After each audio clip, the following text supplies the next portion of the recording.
All the very best sir. And యుక్తి కిరణ్ గారు sir, మీ ప్రతి సినిమా రిలీజ్ ముందు పెయిడ్ ప్రీమియర్స్ వేసేవాళ్ళు కదా, ఈసారి ఎందుకు వేయట్లేదండి? అదే చెప్పాను కదా సార్, ఓన్లీ ద రీజన్ ఏంటంటే 17 నెంబర్ అచ్చు రాదని సార్కి సెంటిమెంట్స్ అని వేయట్లేదు, లేకపోతే సినిమానే 17th రిలీజ్ చేసేవాళ్ళు.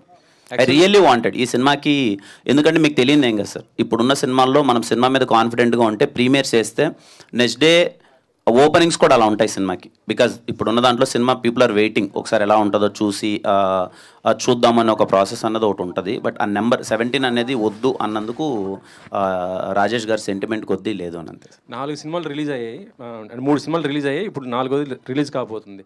సో థియేటర్స్ మీకు ఏ విధంగా ఉన్నాయి, దొరికే? లేదు సార్, చాలా మంచి రిలీజ్ సార్ సినిమా, చాలా మంచి రిలీజ్ సార్. మొన్న ఒక ఈవెంట్లో మన బన్నీవాస్ గారు ఏమన్నారంటే book my show negative reviews ఇస్తుందంటారు, దానిపైన మీ కామెంట్ ఏంటి అసలు? అంటే మీ సినిమాకి ఏ విధంగా ఉంటుంది ఏంటి, గతంలో సినిమాలు కానీ ఇప్పుడు కానీ ఎట్లా book my show?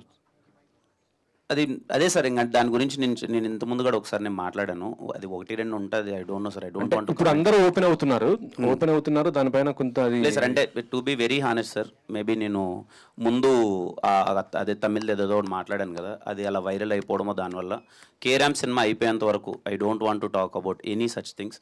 I want to talk about carrom cinema ఏంటి, ఎంతవరకు ఎంటర్టైన్ అవుతుంది అనే దాని గురించే మాట్లాడదాం అనుకున్నాను sir. I hope you understand. Thank you sir. Okay.